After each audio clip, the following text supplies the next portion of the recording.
Um, we are here in response to a tragedy that occurred last night. And so I want to make some initial comments before turning it over to the Chief of Police. My name is Mayor Kahlil Seren here in the city of Cleveland Heights.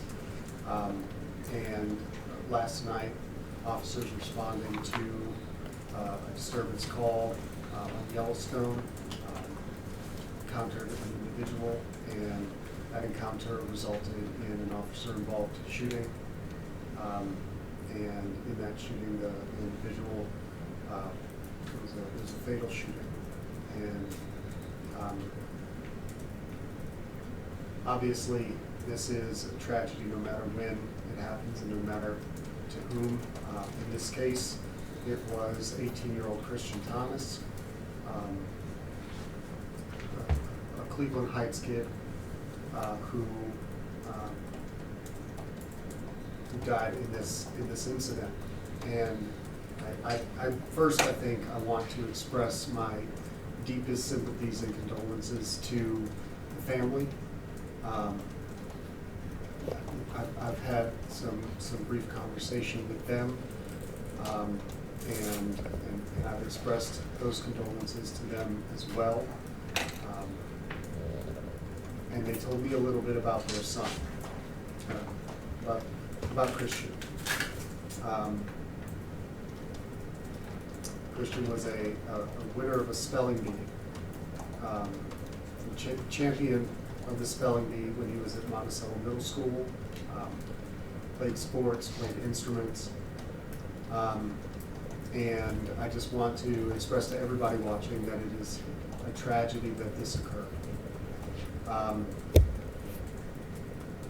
The family asked me a little bit earlier. I know that there have been some press organizations that have visited the house and expressed an interest in talking with them, and they've asked me to convey on their behalf if the press could give them a bit of time and privacy for a little while.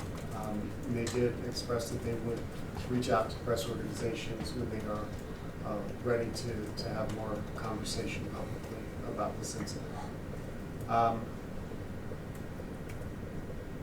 In an officer-involved shooting like this, we follow our protocol, and we have contacted, and Ohio BCI has come and taken over the investigation.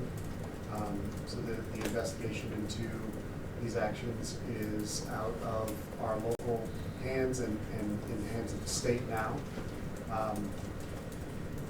And I just want to express to the people of Cleveland Heights and beyond that Cleveland Heights takes this extremely seriously, and we recognize that this is a tragedy, and we don't want anyone to look at this and our action subsequent to this incident as anything other than us taking it very seriously and allowing Ohio law enforcement to look into this in a thorough investigation. We believe that it is our role to cooperate fully in that investigation, and I'm looking forward to the results of that investigation so that we have a clearer understanding of exactly what happened and why. So in this case, some of the information that we don't have locally, we will be waiting for the state of Ohio to provide. And so I don't want anybody to mistake silence on any particular topic related to this incident as indifference. It is simply that we are not in charge of the investigation, and we don't want to lead to any conclusions about exactly what happened last night.